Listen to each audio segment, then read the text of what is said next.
I'm Johnny Davey. I grew up in Richfield, Minnesota, and I've been involved with Summerfest for over 10 years.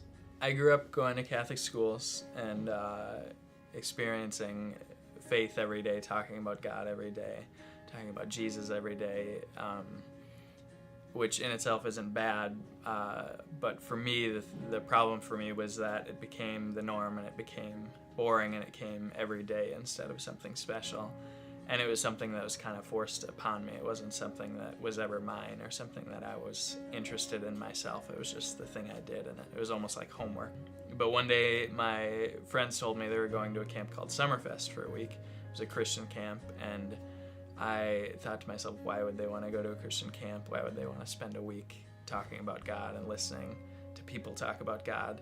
It seemed absurd to me. We do that every day at school. But they were going, and I was a follower, so I was going to go, and they also said the girls were going, so I said, okay, I'll go. So I went along, I went to the camp. It was nothing like I expected.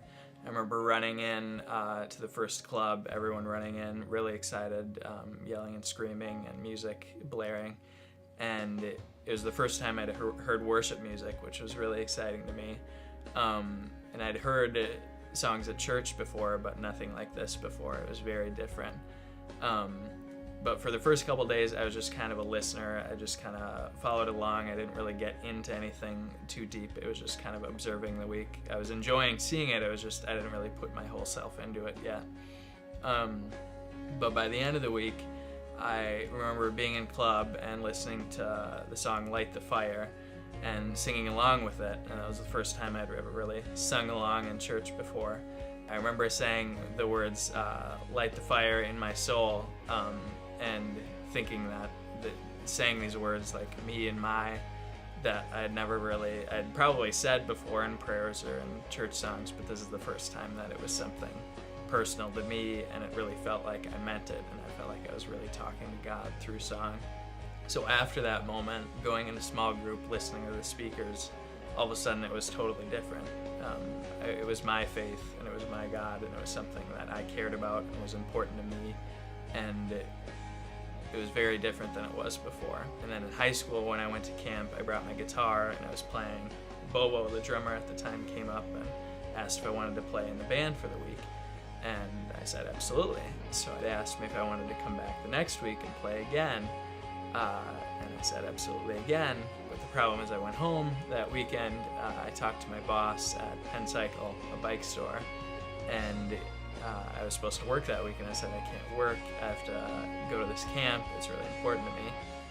And he said, well, you have to work, you have to be here this week. And I said, well, I'm not going to be here this week, I have to go to this camp. I don't think you understand, it's important to me, it's my faith, it's this thing I'm trying to take seriously.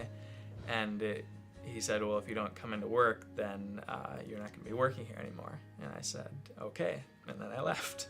And that was the end of my short career as a bike shop person, and the beginning of me trying to take my faith more seriously and make it a priority in my life. If I were to leave you with one thing this week, I would say to try to make your faith your own, to do whatever you can this week, to listen to the songs, to listen to the speakers, to go deep in small group, because you don't know when God is going to speak to you and when He's going to tell you, make you feel like this faith is something new to you, and from this week on, you'll look at faith completely differently than you did before.